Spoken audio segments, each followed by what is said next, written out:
한국에서 사역하다가요. 하나님이 선교지로 보내서 선교지로 가서 사역하다가 다시 또 원래 선교사로 목숨을 걸고 그냥 한국에 안 오려고 했거든요. 근데 하나님이 희한하게 한국에서 목회를 하게 하셔서 지금 개척한 지 4년? 4년째 목회를 하는 것 같습니다. 여기에서 목회를 시작했습니다. 2016년 12월 31일 송구영신 예배 때부터 여기서 15년인가? 15년이야? 우리 교회 집사님 오셨는데 15년이에요 우리? 15년이랍니다. 2015년 12월 31일 그렇죠. 2016년 1월 1일부터 했으니까 2015년 12월 31일 여기서 돗자리 깔고 예배 같이 시작했던 걸로 기억합니다. 그리고 그 예배를 드리면서 또 하나님께서 역사하셔서 또 오늘 이렇게 박철수 목사님과 또 글로벌 파이어 교회를 만나게 해주신 하나님의 큰 은혜와 섭리가 있다고 저는 분명히 확신합니다. 그 이유 때문에 제가 사실 그러니까 한국에서 목회하는 것이 선교지에서 목회하는 것보다 저는 더 쉽다 생각했을까요? 어렵다 생각했을까요? 퀴즈. 쉽다. 그렇죠. 더 어렵다고 생각했어요. 그래서 저는 한국에서 목회하기가 싫었습니다. 그래서 한국에서 목회를 하는 것이 너무 어렵고 힘들기 때문에 선교지에서 내 마음대로 하나님이 주시는 대로 그냥 마음껏 살다가 죽겠다. 이게 저의 사명이었고 소명이었죠. 그래서 하나님께서 한국에서 사실 저희 아내랑 결혼할 때 아내를 꼬셨는데요. 나이 차이가 많아요. 그러니까 교회 학생이었어요. 그리고 저는 전도사였는데 도둑놈. 뭐라고 했냐면 아내가 저한테 한국에서 목회하면 결혼할 수 없다 그랬어요. 제가 그래서 전 한국에서 목회 안 해 걱정하지 마. 하나님이 나는 평생 선교사로 살라고 했어. 그러니까 걱정하지 마. 그래서 저한테 시집 왔거든요. 근데 결국 지금 하나님께서 한국 땅에서 목회를 하게 하고 있습니다. 지금은 굉장히 감사하면서 저희가 목회를 정말 즐겁게 하고 있습니다. 그것은 아마도 저와 함께 하셨던 그 하나님이 지금까지도 계속해서 붙잡아 주시고 있기 때문이다라고 저는 확신합니다. 바라기는 우리 성도님들도요. 오늘 제가 만난 하나님을 통해 그 하나님이 저에게 역사하셨던 그 하나님이 우리 오늘 성도님들의 삶 가운데서도 동일하게 역사하게 되기를 주님의 이름으로 축원합니다. 간증을 하는 건 처음인 것 같습니다. 지금까지 설교만 하고 선교 보고만 했지 간증을 이렇게 단상 위에서 해본 거는 처음인 것 같습니다. 그래서 어떻게 해야 될까 하나님 앞에 계속 하루에 2시간씩 기도를 하면서 고민을 했습니다. 이 간증은 왜냐하면 저의 모든 삶이 나타나는 거잖아요. 굉장히 창피하잖아요. 만민에게 저의 치부가 드러나는 굉장히 창피한 시간이더라고요. 그래서 이거를 하나님 어떻게 해야 될까요에 대한 깊은 고민이 있었습니다. 그러나 오늘 그 창피함은 버리고 하나님만이 이 말씀 가운데 나타나기를 바라는 마음으로 오늘 한번 이야기를 풀어볼까 합니다. 태어나면서부터 교회를 다녔습니다. 부모님 모태 신앙이라고 하죠. 모태 신앙은 못한다, 그렇죠? 모태 신앙 이러잖아요. 모태 신앙생활을 잘 못합니다. 모태 신앙은 태어나서부터 교회를 다니다 보니까 교회 열심히 다녔습니다. 왜? 우리 부모님이 공부 못해도 밖에 나가서 싸움하고 돌아와도 뭐라고 안 하시는데 교회 안 가면 혼내는 거예요. 그러니까 교회는 열심히 다녔습니다. 한 번도 빠져본 적이 없는 것 같아요. 열심히 다녔고요. 수련회도 다 따라다녔고 교회에서 하는 모든 행사는 다 참여했습니다.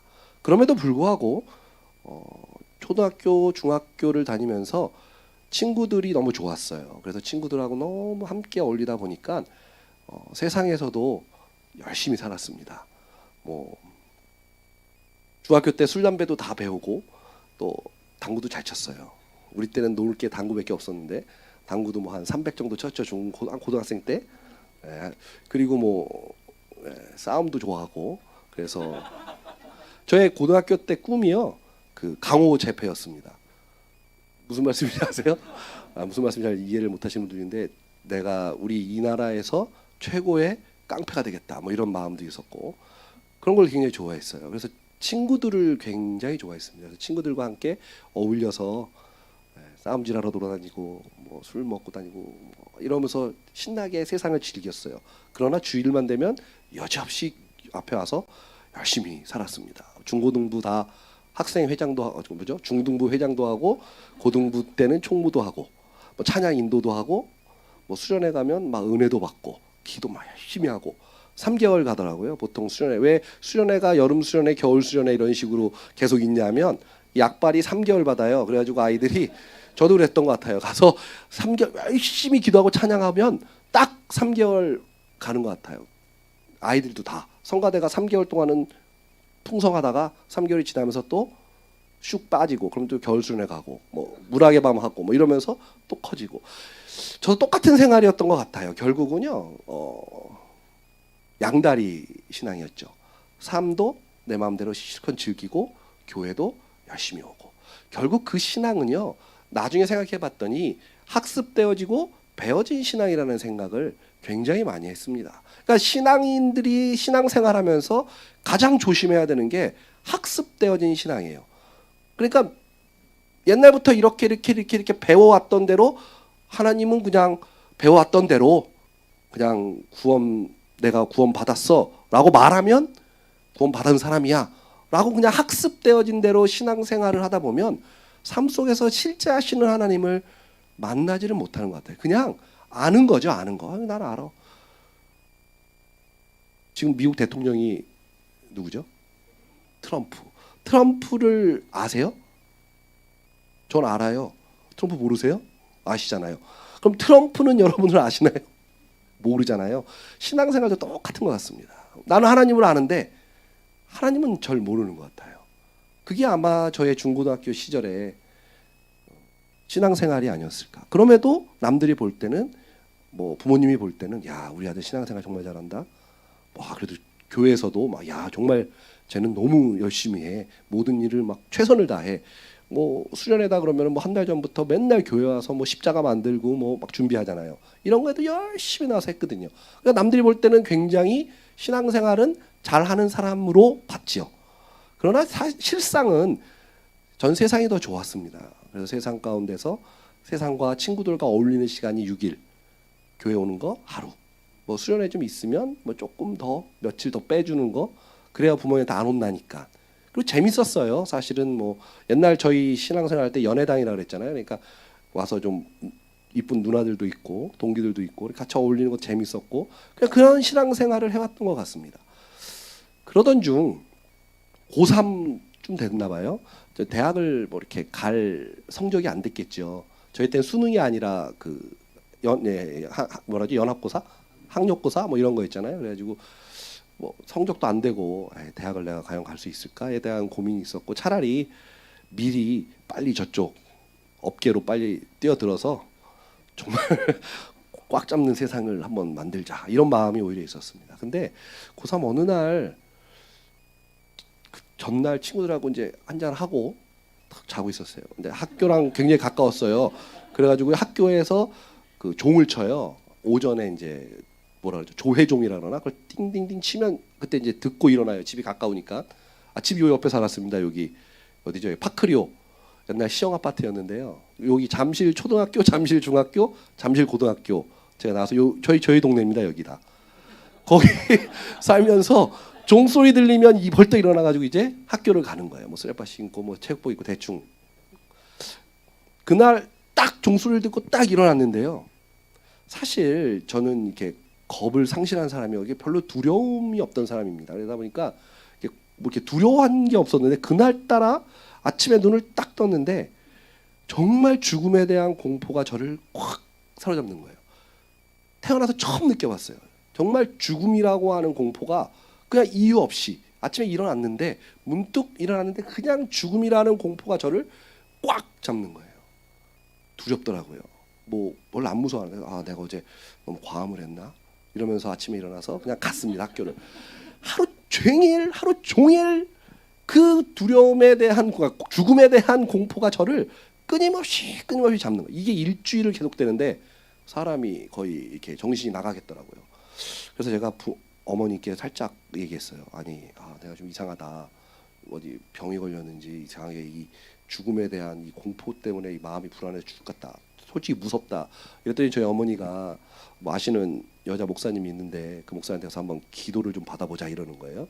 그때 제가 딱 느낀 감정이 무슨 무당집도 아니고 뭘 기도를 받아서 됐다고 이러고 나서 그날도 친구들과 또 한 잔 탁 하고 들어와서 잤죠. 근데 그 다음날 또 일어났는데 이제는 정말 참을 수가 없는 고통이 온 거예요. 그래서 교회를 갔습니다. 교회를 내려가서 교회 지하가 소예배당이었는데 딱 내려가서 하나님 앞에 기도를 했어요. 하나님, 뭐 왜 이렇게 이런 마음이 저에게 있습니까? 제게 뭘 원하십니까? 이런 마음이 들었어요. 그런데 계속 그런 기도를 했는데 별 답은 없으시더라고요. 그랬는데 그냥 아무래도 더 이상은 못 참겠으니 엄마 말을 한번 들어보자. 그래서 어머니와 함께 그 여자 목사님께 가자. 방이동에 사시는데 한번 가자 했어요. 근데 그때 시간이 한 10시가 좀 넘었던 것 같아요. 근데 그분이 우리 어머니가 얘기하시는데 그 목사님은 새벽에 3시에 일어나셔서 새벽 예배를 하시는 분이라 한 8시만 돼도 주무시는데 어쩔지 모르겠다고 그래서 한번 가보자 하고 갔어요. 갔는데 불이 딱 켜져 있더라고요. 그 목사님 댁에. 그래서 딱 올라갔어요. 그래서 배를 딱 눌렀더니 그 목사님 문을 탁 여시고 나오시면서 저를 딱 보시면서 너가 오려고 하나님이 잠을 안 재웠구나 이랬는데 전 더 마음에 이 무당인가? 이런 마음이 팍 든 거예요. 왜냐하면 이게 뭐야 이상하잖아요. 갑자기 절 문을 열면서 너가 오려고 하나님이 나를 잠을 안 재웠네 이러는데 마음에 그게 은혜가 아니라 제 마음은요 이게 뭐야 이게 이상한데 좀 무서운데 약간 이런 느낌이 들었어요. 그래서 들어오라고 하시더라고요. 들어오라고 해서 들어갔습니다. 근데 좀 앉으래요. 앉았어요. 그랬더니 다짜고짜 저를 앉히더니 같이 기도하자고 하시는 거예요. 그래서 저를 잡고 기도를 하시더라고요. 기도를 막 하시는데 방언으로 기도를 막 하시기 시작하셨어요.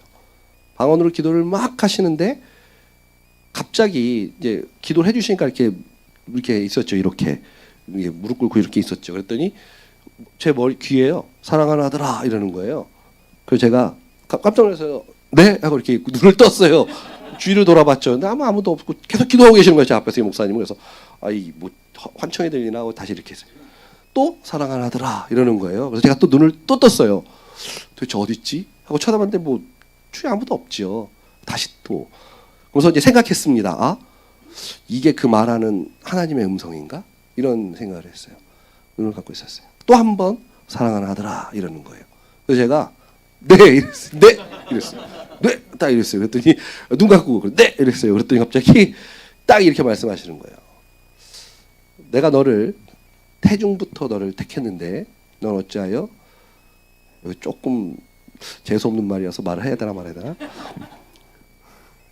내가 너에게 아름다운 미모를 주었고 내가 너에게 좋은 성격을 주었고 부끄럽네요.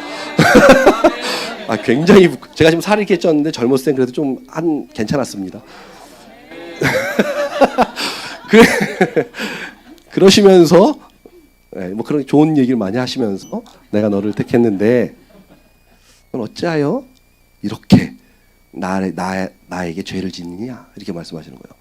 너가 지금 회개하지 않으면 내가 너의 생명을 걷어가겠다. 딱 이러시는 거예요. 무섭더라고요. 그래서요. 뭐 바로 네 회개하겠습니다. 이랬어요. 뭐 뭔지도 모르고 그냥 네 회개하겠습니다 이랬어요. 그랬더니 갑자기 이러는 거예요. 그래 하시더니 기억하기로 3살 때부터 제가 지은 날 네가 1976년 몇 월 며칠 무슨 죄를 지었고 네가 몇 월 며칠 날 무슨 일 계속 얘기하는 거예요. 귀에다 몇 월 며칠 날 무슨 죄를 지었고 무슨 죄 뭔 죄를 그렇게 많이 졌니? 19살밖에 안 된 애가 뭔 죄를 그렇게 많이 졌니? 몇 월 며칠 날 무슨 생각도 안 납니다. 저는 몇 월 며칠 날 무슨 죄 정말 계속 얘기하는데 눈물이 빵 터지죠. 그래서 막 내가 이렇게 많은 죄를 지었나? 무슨 죄를 짓고 계속 하는 거예요. 그때가 10시 저녁 한 10시 반쯤 기도를 받은 걸로 기억하는데요. 그래서 기도가 딱 그래서 내가 어제까지 아니 오늘 아침까지 지은 죄에 대해서 딱 얘기하시더니 회개할래? 이러는 거예요. 그래서 제가 회개하겠습니다. 정말 죄송합니다. 회개합니다. 그래 그럼 너는 이제 날 위해서 일해줄래? 끝. 그리고 목사님이 기도가 딱 끝나시는 거예요. 그때가 새벽 5시쯤 됐나? 네, 전 뭐 죄가 그렇게 많았어요. 몇 시간 동안. 창피하잖아요. 창피해.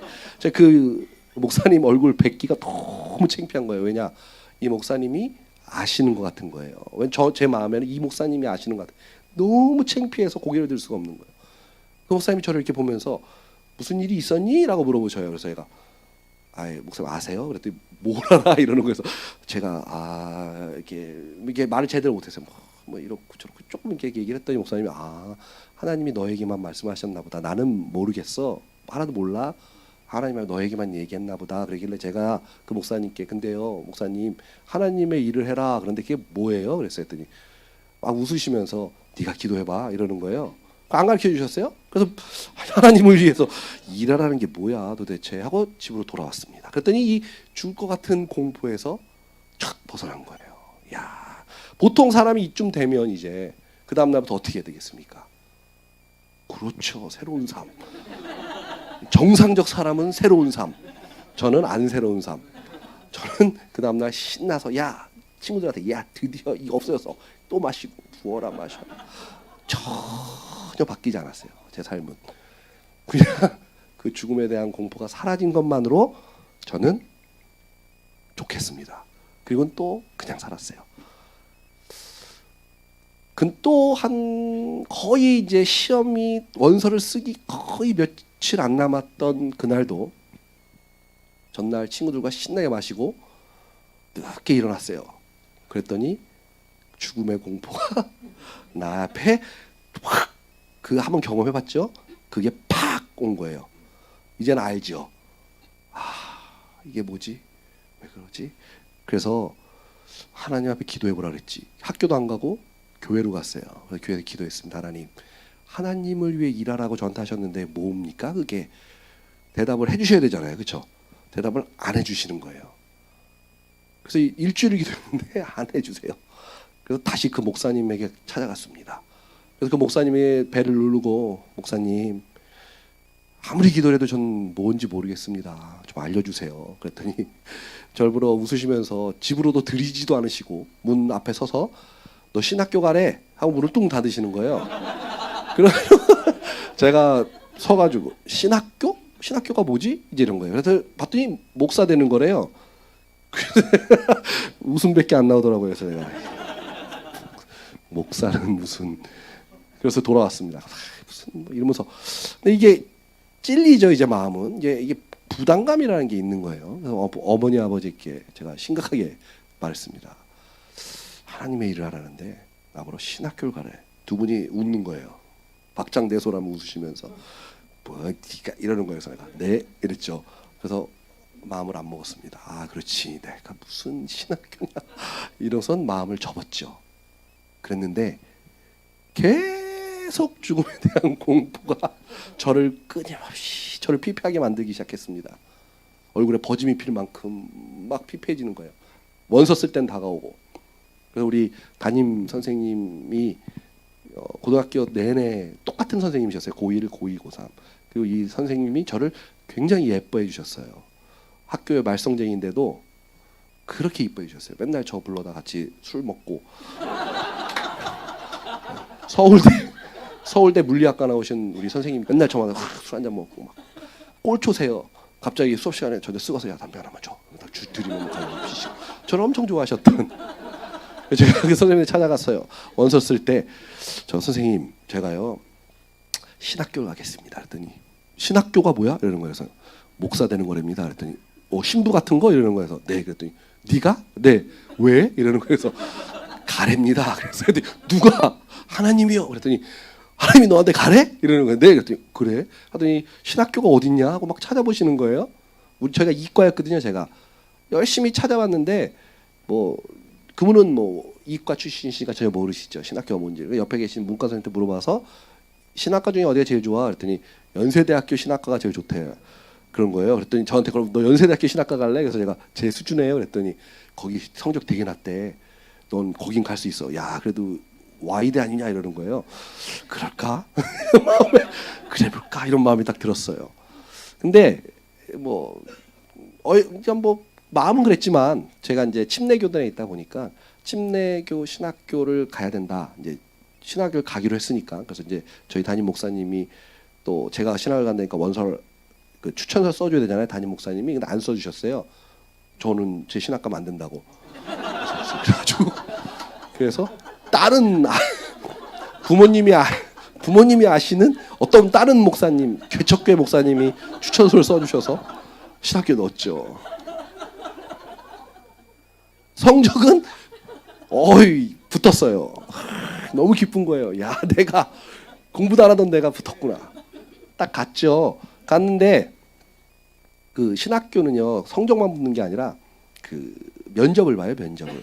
그 면접이 되게 중요하거든요. 면접에 딱 들어갔습니다. 그때 어떤 교수님이 딱 앉으셔서 저를 이렇게 바라보시면서 갑자기 저한테 혹시 자네 술 담배 하나 이러는 거예요. 그래서 저 정직해야 되잖아요. 신학교 가야 되니까 네 그랬습니다. 그랬더니 약간 고개를 갸웃하시면서 저한테 자네는 구원을 받았나 이러길래 제가 이제 제가 만난 하나님에 대해서 쫙 설명을 해줬죠. 지금 제가 어떻게 했는지를 이렇게 짧게 간증을 한 거예요. 쫙 했더니 저를 약간 좀 이상하게 쳐다보시면서 그러면서 내가 한 가지만 물어보겠네요. 네, 만약에 학교에서 그 당시 데모가 굉장히 유행했죠. 80년대 후반에서 90년대 초반에 뭐 데모를 한다면 신학생은 데모를 해야 되나 말아야 되나 당연히 해야죠. 제가 이랬어요. 그때 이러더라고요.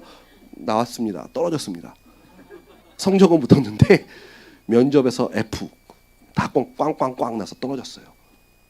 또 제가 떨어졌다는 소식을 듣고 우리 고등학교 선생님께서 화가 나셨어요. 그래서 학교로 찾아가셨어요. 학장이 외국 사람이었어요. 그 당시 선교사님 외국 사람을 만났습니다.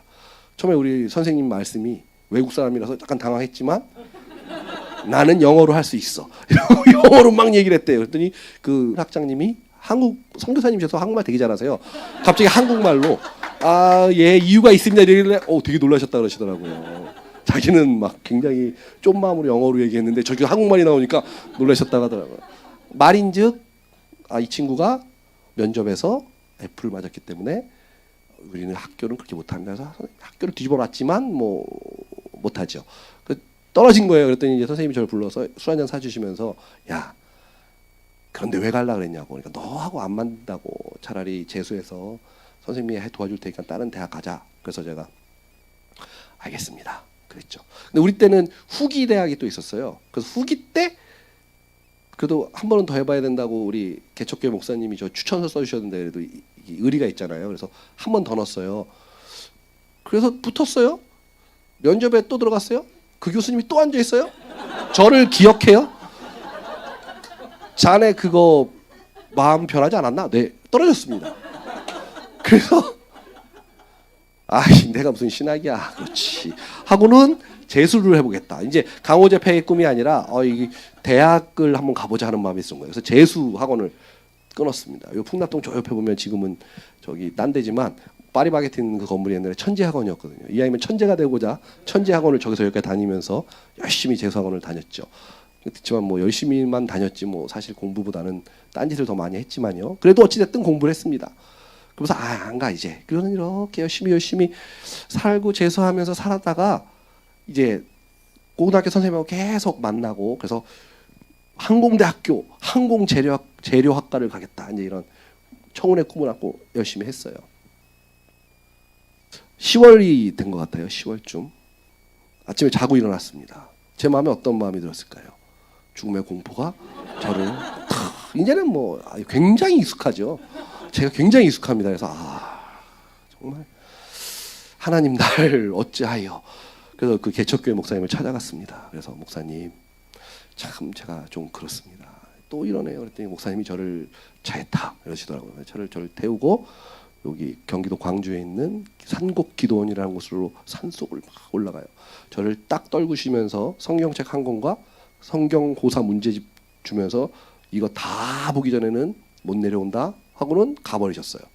저를 걷다가 가둬버리고 제가 기도원에 있었습니다. 기도원에 있는데요. 처음엔 좋더라고요. 왜냐하면 되게 조용하고 산속이고 뭔가 이렇게 속세를 떠나 살아가는 모습이 굉장히 사람이 좋더라고요. 그래서 되게 좋았습니다. 한 5일쯤 아니 한 4일쯤 됐나? 너무 지겨운 거예요. 이제는 기도를 해도 5분 이상을 기도를 못하고 성경도 좀만 보면 막 졸렸고. 근데 제 옆에 계셨던 어떤 분이 계신데 이분이 약간 힘을 너무 못 쓰세요. 그래서 제가 이제 궁금해서 집사님이신가 집사님이래요. 그래서 집사님 뭐 이렇게 힘이 없어요 했더니 40일 작정 금식 기도를 하시는데 지금이 30한 5일 6일쯤 되셨다는 거예요. 그러니까 사람 너무 힘이 없으시더라고요. 근데도 막 엄청 밝으세요. 막 말씀 잘해주시고 찬양도 엄청 잘하시고 기도를 한번 올라가시면 안 내려오시는 거예요. 그래서 제가 물어봤어요. 어떻게 기도를 이렇게 오래 하십니까? 저는 기도를 5분 이상을 못 하겠어요. 그랬더니 방언을 하면 된대요. 그래서 제가 방언이요? 그랬더니 그렇죠. 그래도 또 교회는 열심히 다녔으니까 학습된 건 많잖아요. 방언. 그래서 그날 올라갔습니다. 산에 딱 올라가서 딱 앉았어요. 나무 그때 우리 때 소나무 하나 뽑아야 된다 이랬거든요. 소나무 딱 앉았습니다. 소나무 딱 뺏어서 하나님 저도 방언 주세요. 이번엔 터졌을까요? 안 터졌을까요? 터졌습니다. 정말 아무 말 안 했어요. 그냥 앉아서 하나님 저 방언이 좀 해야겠네요. 갑자기 하나님 방언을 주신 거예요. 한 몇 시간인지 기억도 안 납니다. 엄청 오랜 시간을 거기서 완전히 뒤집어졌습니다. 방언 터지고 뽑진 못했는데 그 주위가 다 완전히 폐허가 됐더라고요. 굉장히 은혜스러운 거예요. 마음에. 그래서 내려왔습니다. 그래서 이제 말씀도 있는데 이렇게 말씀도 잘 익히는 거예요. 성경고사 공부도 잘 돼요. 막 열심히 공부했습니다. 한 달이 휙 지나갔어요. 목사님이 오셨어요. 다 봤냐? 1동은 못했지만 성경고사가 문제지면 다 풀었습니다. 가자. 내려왔습니다. 내려오고 이제 교회 열심히 다니고 일단 금주 하자.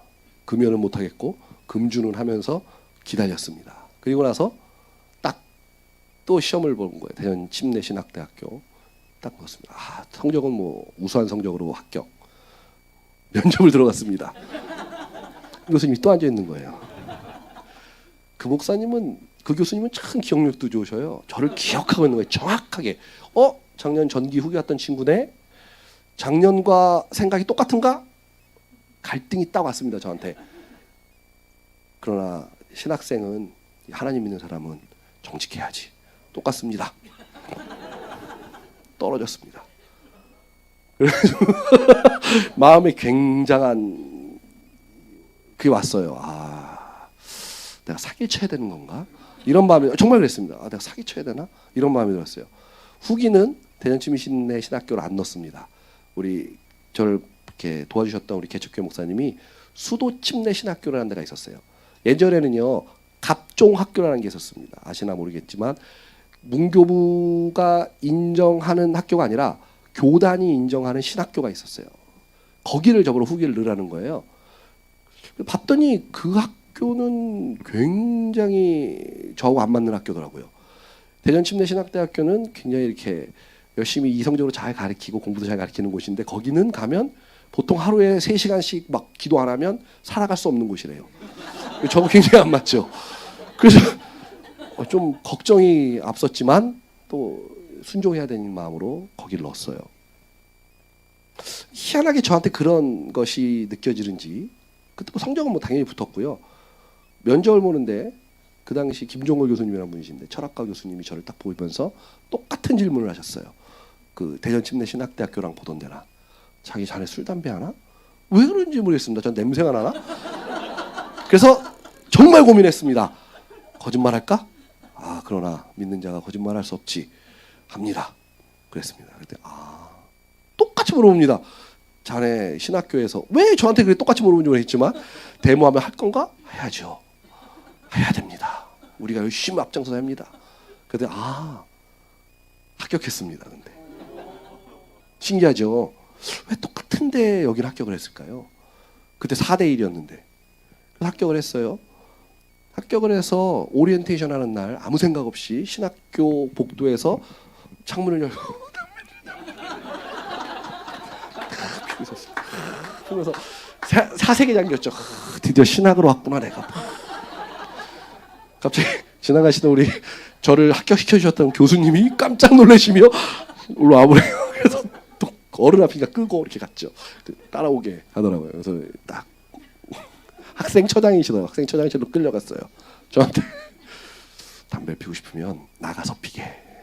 학교 교내 밖에 나가서 피시게. 학교 안에서는 보는 눈이 있는데 좀 그렇지 않나 그러더라고요. 그래서 알겠습니다. 죄송합니다. 제가 몰랐습니다. 이랬죠. 그래서 신학을 탁 이제 얼마나 나름 은혜 가운데 신학을 갖겠습니까? 제 마음에는 신학교 우리 전도사님들은 다 천사인 줄 알았어요. 천사. 오리엔테이션 하는 기간 중에 전교생이 밥을 쫙 줄 서서 이제 밥을 먹잖아요. 줄을 섰습니다. 이렇게 식판을 들고. 한 선배가요. 쓱 앞으로 저 앞으로 쑥 들어가는 거예요. 또 저는 불의를 보면 참지 못하거든요. 그러길래 제가 야 그랬어요. 그때 쳐다보는 거예요. 왜 새치게 뒤로 가? 그랬어요. 그 전교생이 서 있는 앞에서. 그랬더니 그 친구가 그 선배가 저를 쓱 쳐다보더니 무시하는 거예요. 그래서 제가 쓱 빠져나가서 가서 톡톡톡 쳤어요. 어깨를. 야 뒤로 가라고. 줄 서 있는 거 안 보여? 그랬더니 갑자기 약간 화가 난 듯 표정을 지으며 저에게 야 내 친구가 자리 잡아놓은 거야 이러더라고요. 그래 그래? 그랬더니 그 앞에 우리 1학년 신입생이 있길래 제가 쓱 가서 그 신학생 옆에 제 신입생 옆에 섰어요. 얘가 내 자리 잡아놓은 거야. 그랬어요. 근데 걔가 약간 그 선배가 약간 화가 난 것 같아요. 그러더니 갑자기 뒤에서 욕을 하는 거예요. 저한테 사회에서 하는 욕을 이렇게. 제가 순간 여기는 신학교인데 다 천사들만 있어야 되는데 사회랑 똑같네? 라는 생각이 든 거예요. 그래서 제가 그러면 나도 사회랑 똑같이 해야지. 그래서 뒤로 돌아보고 뭐라고? 하고선 때렸어요. 식판으로 막 때리고 막 때렸어요. 사람들이 막 말렸어요. 씨가 힘이 장사거든요. 했어요.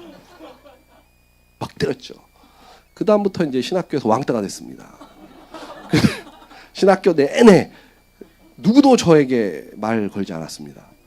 왜냐하면 그런 이건 제가 약간 축약해서 말씀드리면 한 3-4번 정도 그런 상황이 있었거든요. 뭐 선배가 자꾸 이렇게 뭐 기숙사 들어갔는데 뭐 옛날 신학교에는요 이 선후배 관계가 굉장히 강력해서요 옥상에 끌고 가서 빠따 때렸어요.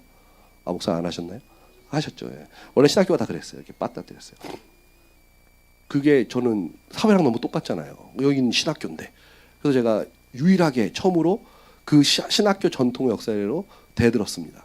그리고 선배들하고 맞짱 떠가지고 저희가 이겼습니다. 그래서 우리 때 없어졌습니다. 그게. 대신 저는 어떻게 됐겠습니까? 완전히 학교에서 왕따 됐죠. 왕따. 그래가지고요. 신학교 1학년을 어떻게 다녔는지 모르겠어요. 그냥 그 안에서 동기들 중에 그냥 같이 술 먹고 담배 피우는 친구들과 어울려서 신학교 1년을 그냥 어영부영 보내다가 하나님 저는 신학교가 아닌 것 같습니다. 이건 하나님이 착각하셨어요. 하고 그냥 군대를 갔습니다. 뭐 이렇게 군 휴학하고 해야 되는데요. 그냥 학교 올 마음이 없었기 때문에 그런 휴학도 안 하고 그냥 가버렸습니다. 군대를 갔는데 제가 군대 가기 전까지 맞져본 적이 별로 없어요. 때리고 살았지. 군대를 갔는데요. 그래도 얼마나 이러냐면 마음이 그래도 이렇게 군대는 편한 데 가려고 공부를 갔어요. 참 사람이 마음이 그래요. 그렇죠? 공부를 가가지고요. 편하게 가려고. 또 공부를 갔더니 신학생 사실 그만뒀잖아요. 근데 공군 가서 신학생 이렇게 써서 냈어요. 혹시 군종병 될까 해서. 여지없이 군종병이 되는 거예요. 공군 교육사령부가 저 진주에 있는데 거기 공군 교육사령부 목사님이 우리 신학교 침례교 신학교 선배님인 거예요. 가뜩이나. 그러니까 저가 오자마자 보고 저를 불러서 야 내가 너 신학교 우리 참 삼아줄게 해서 너무 좋은 거죠. 그래서 이제 훈련 내내 너무 행복했어요. 야 드디어 군종병 됐구나. 사실 신학 갈 마음도 없으면서 좋았죠.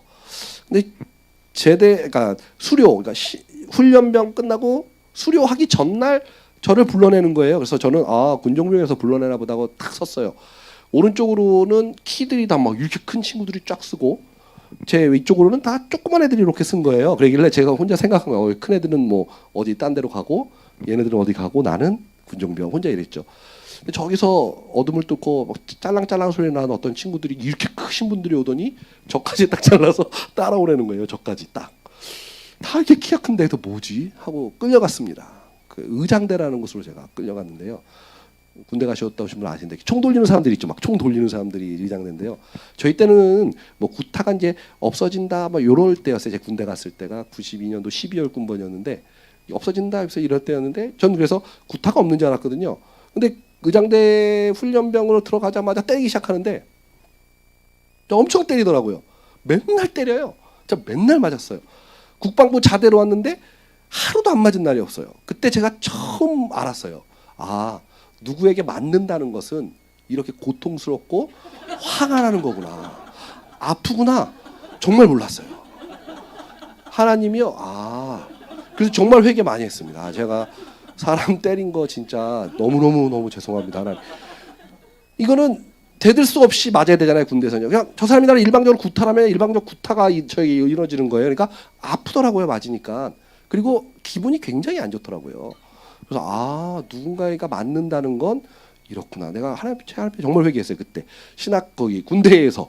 그러고 나서 제대할 때쯤 돼서 뭐 신학을 안 가려고 하니까 제 친구가 사업을 하는데 아버지가 사업하시는 사업을 하면서 제가 술을 되게 잘 먹어요. 뭐 소주 한 7, 8병 먹어도 까딱 없습니다. 부모님이 몰라요. 제가 술 먹고 들어왔는지도. 굉장히 술이 세가지고 제 친구가 잘하니까 날 도와서 그 당시 뭐 술 상무 좀 하라. 영업하는 건데 영업. 좋잖아요. 공짜로 오케이. 그 친구랑 일을 했는데 돈을 정말 잘 벌었어요. 제가 뭐 잘했어요. 영업을 엄청 잘했어요.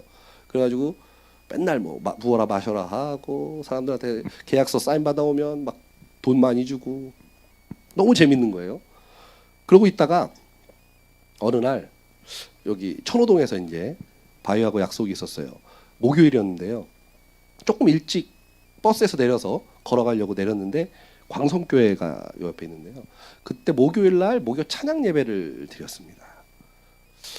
왠지 들어가 보고 싶은 거예요. 거기 버스 앞에 거기 버스 정류장에 딱 내렸는데 아, 들어가 보고 싶다. 그래서 들어갔어요. 들어가서 또 양심이 있어서 2층 저 구석에 이렇게 살짝 앉았거든요. 좀 이따 나오려고. 근데 그때 찬양 인도를 하시던 목사님이 간증을 하시더라고요. 찬양 인도하시기 전에 짧은 간증을 하는데 그분의 간증이 딱 제 얘기인 거예요. 저랑 너무 똑같은 삶을 사셨더라고요. 근데 마지막이 굉장히 쇼킹하더라고요. 그래서 제가 엄청 맞고 돌아왔잖아요. 하시면서 뭐 자식 잃고 뭐 사고 나고 정말 하나님이 안 오니까 그대로 계속 때려서 결국 이 자리에 서게 했습니다. 이러면서 당신의 뜻이라면이라는 찬양을 하더라고요. 아시나요? 뭐 주여 뭐죠? 뭐 세상은 넓어요. 주여 세상은 험해요. 뭐 당신의 뜻이라면 뭐 이런 찬양이 있습니다. 그 찬양을 이분이 찬양을 하시는데 그 찬양 가운데 굉장한 마음의 울림이 오면서 두려운 마음이 들더라고요. 그래서 제가 하나님한테 그랬어요. 하나님, 만약에 제가 신학교에 연락을 해봐서 제가 들어갈 수 있으면 들어가고 만약에 자퇴 처리됐으면 안 가겠습니다. 그러면서도 막 그걸 놓은 거예요. 옵션을 건 거죠. 전화를 딱 해봤습니다. 휴학이 돼 있다는 거예요. 휴학이 그냥 군 휴학 처리가 됐대. 저는 하지 않았거든요. 누구도 안 했습니다. 군 휴학을. 근데 군 휴학 처리가 돼 있다는 거 어여오랍니다. 그래서 고민을 했어요. 고민을. 근데 마음에 내가 신학교 가서 과연 잘 적응할 수 있을까? 여기에 대한 굉장한 고민이 있었습니다. 그래도 내가 저 목사님이 고백한 것처럼 맞고 오기 전에 그냥 가자 하고 결정을 하고 뭐 별 은혜 없이 그냥 갔습니다. 갔는데요. 제가 온다는 소식을 듣고, 왜냐하면 남자들이 동일한 시기에 군대를 갔다가 동일한 시기에 다 오잖아요. 선배들이고 뭐고 다 동일한 시기에 갔다가 다 동일한 시기에 들어오는 거죠. 그러니까 제가 들어오니까 다들 소문이 난 거예요. 벌써 걔 온대 이러고. 학교를 들어오는데 냉랭합니다. 아주 그냥 분위기가. 저랑 아무도 대화도 안 하시고 또 제 동기들은 여자들은 다 제대하고 제대가 아니라 졸업하고 그러다 보니까 이제 저랑 친했던 친구들이 들어오기만을 바라는데, 저랑 친했던 친구들은 다 술 먹고 담배 피던 친구들이니 돌아올까요? 안 돌아왔죠. 다 안 돌아오고 그냥 돌아와서 그냥 굉장히 좀 힘들게 신학교를 다닐 마음이 있었습니다. 근데 그때 구약학 교수님이셨던 분이 서울에서 목회를 하셨는데, 그 목사님인데 교수님이죠. 강사인데 들어오셔서 수업 시간에 저를 왜 찍으셨는지 모르겠지만 저에게 갑자기 첫 수업 끝나더니 저를 부르더니 자네 혹시 나하고 함께 성경 공부나 제자 훈련을 하지 않겠나 이러는 거예요. 그러길래 저는 뭐 친구도 없고 하니까 하겠습니다 그랬죠. 근데 뭐 그냥 무조건 하겠다고 한 거예요. 근데 이분이 저 때문에 일주일 동안 일주일에 서울에서 평택이었는데 저희 학교가요. 매번 3번이나 왔다 갔다 하는 거. 저녁마다 오셔서 저랑 2시간 3시간씩 만나주시고 말씀 나누고 함께 이걸 반복해 주시는데 너무 감사하더라고요. 그러던 중 1996년 7월 17일 오전 9시 30분경 그 기숙사에서 아침에 말씀을 딱 보고 있었습니다. 말씀을 딱 보는데요. 요한복음 3장 16절 말씀 다 잘 아시죠? 하나님이 세상을 이처럼 사랑하사 독생자를 주셨으니, 그렇죠? 그 말씀을 보는데요. 이 성경에서요 그 말씀이요 이렇게 한 앞으로 이렇게 뚝 떠뜨는 거예요. 이렇게 그러면서 영상이요 제 눈앞에 이렇게 쫙 펼쳐지는 거예요. 그러면서 예수님이 나의 죄를 위해서 하나님이 예수님을 보내시고 예수님이 나를 죄를 위해서 십자가에서 돌아가시고 못 박히시는 장면까지 나오시면서 못 박히신 하나님이 저를 쳐다보는 것까지, 그러면서 다시 부활하시고 승천하시는 것까지 딱 나오는데 엄청 하나님 앞에 엎어진 것 같아요. 엄청 하나님 앞에 엎어졌습니다. 저 눈물 콧물 다 쏟고 한 2시간 가까이 거의 하나님 앞에 제 기숙사 방 안에서 그랬던 것 같아요. 예, 힘을 뺐으니 식구땡이다 그래서 나갔죠. 담배 한 대 피려고 싹 뒤로 나갔어요. 담배를 딱 물었는데요. 구토가 나오기 시작하는데요. 이거는 뭐 정말 참을 수 없는 구토가 나오기 시작합니다. 그 이후로 금연됐습니다. 그리고 그 주 토요일 날 친구들과 술 약속이 있었어요. 술자리를 딱 들어가는데 벌써 들어갈 때부터 알았어요. 들어가는데 벌써 속이 안 좋기 시작한 거예요. 술잔에 술을 딱 따르는데 갑자기 막 다 토하는 거예요. 다. 그래서 술도 하나님이 그냥 성령께서 끊게 하시더라고요. 그러면서 인생이 바뀌었습니다. 96년 7월 17일 이후 제가 가장 많이 들은 말이요. 야, 너 사람이 갑자기 변하면 죽는데 라는 소리 제일 많이 들었어요. 모든 주위에 있는 모든 사람들이 저한테 다 너 이상해. 너 요즘 이상해. 너 갑자기 변하면 죽어. 이러는 거예요. 왜냐면 사실 제 주위의 친구들은 다 예수 안 믿는 친구들이 많았거든요. 그러니까 그들이 저를 바라보면서 또 이상하다는 거예요. 자꾸 저한테. 그래서 제가 생각하기로는 그날 구원받은 것 같습니다. 그 전까지는 가짜예요. 가짜 다. 그날 주님 만났어요. 주님 만나니까 구원받으니까 제 인생이 변하고 삶이 변하고 저의 사고가 변하고 모든 게 다 바뀌니까 사람들이 저한테 너 이상해 라고 얘기하더라는 거죠. 그래서 저는 분명하게 말할 수 있어요. 제가 신학교 다니면서 어떤 친구가 저한테 야, 너 구원받은 날 언제인지 알아? 이러길래 제가 1996년 7월 17일 오전 9시 30분경 내 기숙사 이랬더니 갑자기 놀라는 거예요. 그러면서 저한테 너 구원파니? 이러는 거예요. 내가 왜? 그랬더니 자기 구원파래요. 그래서 제가 알아냈죠. 이단 왔다. 그래서 학교에 일렀죠. 잡혀갔어요. 그래서 잘렸어요. 학교. 아시죠? 그 구원파가 어떻게 하는지. 그거 모르면 구원 안 받았다는. 근데 저는 제가 확실하기 때문에 얘기한 건데 그 친구 제가 너무 기뻤나 봐요. 제가 그렇게 얘기를 하니까 너 구원파냐 이러는 거예요. 너 구원파냐? 그렇대. 자기가 갖고 막 이러는 거예요. 바로 학생회의에서 학교에서 신학교에서 그런 적도 있습니다. 재밌는 건요. 자, 이렇게 구원을 받고 저는 확신합니다. 제가 그날 구원 받았다는 거. 그리고 그날 하나님이 성령께서 저에게 역사하셨다는 거 다 압니다. 확실하고요. 그럼 그 이후에 제 삶이 완전히 뒤바뀌었어야 되는데 사실 그렇지는 않더라고요. 제가 그렇게 되면서 하나님이 굉장한 은혜를 주셨어요. 그래서 뭐 선교단체나 이런 데서 굉장히 잘 나가는 강사가 되었습니다. 그래서 막 돈도 많이 받고 막 집회도 많이 가고 뭐 몇천 명 하는 전체 뭐 그 파라처치들 간사들 모임 집회에도 막 인도하게 되고 이러면서 교만함이 싹 들어오기 시작한 거예요. 그러면서 선교단체에서 일하면서 굉장히 못된 사람이 되더라고요. 못된 사람. 그러니까 하나님을 믿는 사람이면 하나님 앞에 구원받는 사람이면 온유해하고 사랑이 있어야 되는데 일중심적이고 그리고 굉장히 뭔가 못하는 사람. 그러니까 쉽게 말하면요. 굉장히 원초적으로 말하면요. 모자라고 바보 같은 사람은 제가 혐오하더라고요. 그 성교단체 안에서 그런 애가 있으면 다 잘라버렸습니다. 다 잘라버리고 야 빠져 하지마 너 나가 거의 이런 사람이 되고 칼을 휘두르기 시작하더라고요. 전 그게 옳다고 믿었어요. 왜? 하나님의 일이 우선이니까 이라는 생각으로 그게 맞아 오라 야 좀 찌질한 애들은 니들은 뒤에서 그냥 따라만 와 이러고 막 다 잘라버렸어요. 막 이렇게 열심히 그러면서도 더 승승장구하니까 교만함은 끊임없이 나오기 시작하더라고요.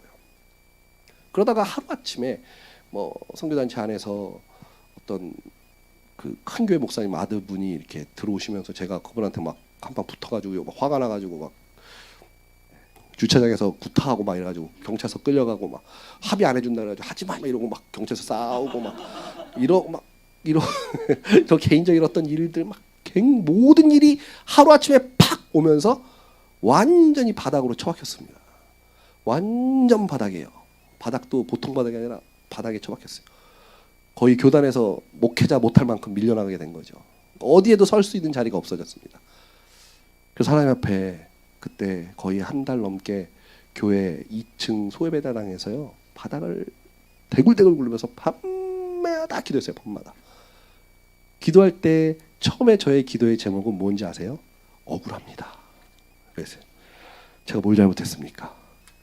저 하나님이 목회자 하라 그래서 했고, 하나님이 저 강권적으로 만나주셔서 저 만났고, 저 세상이 더 좋은데 그냥 하나님 일하려고 지금까지 여기 왔고, 그러나 주님 일하려고 최선을 다해서 했는데 왜 제가 이 모양 이 꼴이 돼야 됩니까? 첫 번째 든 마음은 억울함.